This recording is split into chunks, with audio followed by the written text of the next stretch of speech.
Magandang araw sa inyong lahat mga bro. Una sa lahat, nagpapasalamat tayo sa Diyos sa panibagong pagkakataon na pinagkaloob sa atin para makagawa tayo ng mga panibagong kaalaman, mga tutorial patungkol dito sa ating mga motor. Meron din nila dito sa atin mga bro na isang J-Link. Yan. Bagong bili daw ito na may-ari. Bagong bili ito na may-ari. Ang problema, ayaw umandar. Wala pang isang linggo ginagamit, ayaw umandar na wala ng kuryente. Kaya troubleshoot po natin.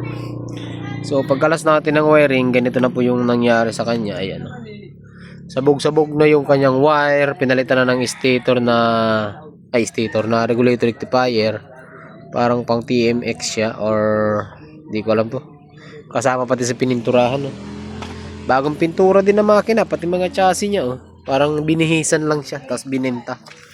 Ayan, may mga putol na wire. So ang naging trouble kasi dito mga bro, wala siyang kuryente, wala siyang kuryente, kaya daw siya namatay. So sa pag-check naman mga bro, basic lang. Unahin yung, kapag ganito yung ginagawa nyo, unahin yung gawin is i-check nyo muna yung regulator rectifier or yung stator natin. Unahin nyo yung stator kasi ang stator ang pinakaunang parts na nagpo-produce ng kuryente is yung stator. Kapag wala yung stator, sira rin lahat ng CDI nyo. Wala rin supply yung rectifier nyo kasi nga wala yung pinakaunang parts na nagpo-produce ng kuryente. So kapag na-check nyo, ito po yung ito yung i-check nyo dyan sa ganitong klaseng motor na mga push rod. Ito may primary, pinatay na rin, So ang i-check nyo dyan is yung pink. Yan, bagong pintura din, pati yung mga wire. Yung pink i-check nyo at saka yung yellow. So ang mga ganitong motor mga bro ay naka full wave na po yan. So gumamit lang kayo ng test light. Yan, gumamit kayo ng test light. Ikabit nyo sa body ground. For example, ikabit nyo sa body ground. Ayan, ikabit nyo sa body ground. I-check nyo itong yellow, dapat hindi umiilaw.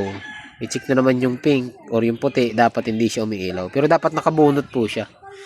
Dapat nakabunot. Kasi kapag umiilaw yan, ibig sabihin short na po yan.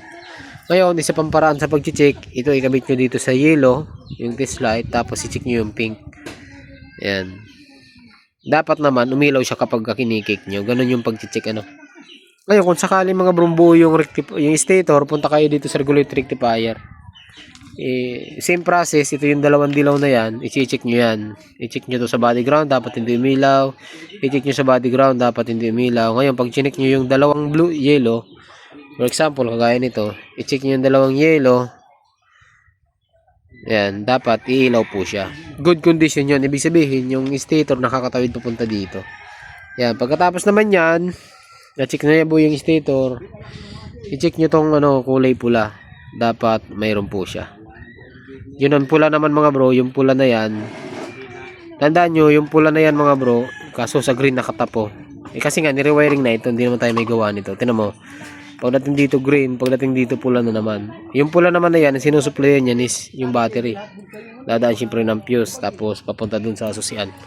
Ngayon, ito, ang stock nito ay 4 na wire. Ang problema, hindi na to stock na CDI, naka-puro pin CDI na, ibig sabihin battery operated. Dadalawa na lang ang ginamit dito. Yung kulay pula at saka yung kulay itim. Yung itim, yun naman yung accessory wire. Ito yun mga bro. Ayan. Lahat ng itim. Dito naman nakatap yung busina. Dito nakatap yung signal light, relay. Dito naman nakatap yung brake light. Pagbabaybay natin, dun yan. Nandun bro, dumikit. Nakabili ka? Kuya, nag-break ka? Kunti lang. Nakadikit. Bro, patayin na to bro. Patayin na to. Alin? Ito. Anong patay? Wala na yan. Isa din sa naging problema niya. Ito mo. Pag dinidikit, napapatay siya. Pandarin mo. Subok mo pandarin. Try mo. Pandarin natin ha. Asan yung yung choke? Hindi, wag mo na joke. Sige. Hindi, wala na ang battery yan. Patay na bro. Patay na? Oh. Bago ba yan? Ikaw na bumili yan. Di ba? Yeah mo. Bago pa yan eh. Wala na. Short na. Sa loob. Pandarin mo. Sige, pandarin mo. Papakita ko sa'yo. Wag mo na lang birating. Kuya, mabaka ka na. Hindi. Buhay ba? Susi ba? Sige lang. Patay. Yan. Diba? Yan mo, umaandar o. Didikitan ko to. Battery lang yan, Grounded na agad. Hindi, nasira na to dahil dito. Nag-overcharge to. Sira battery. Yun ang nangyari. Sira ang battery. Maliban sa grounded doon sa may headlight, natuluyan tong battery. Kasi ito lang yun. Binabay ko dito. Wala naman ibang nakakabit eh. Ayan o. Ito lang siya. Tapos diretso na to ng susian. Tama to. Problema ito. Wala rin nakakabit na ground oh. Ito positive din siya. Problema pag nagdidikit yung battery, mamatay ang motor. Hindi mo rin makakabit ang battery. Pero makakabitan mo ito kung bago. Pero ito hindi na pwede. Gastos ka bro. Pero ito hindi mo pa naman pinagawa ito. Nabili nyo na ng ganyan. Ito lang pinalitan mo. Gumagana ba to?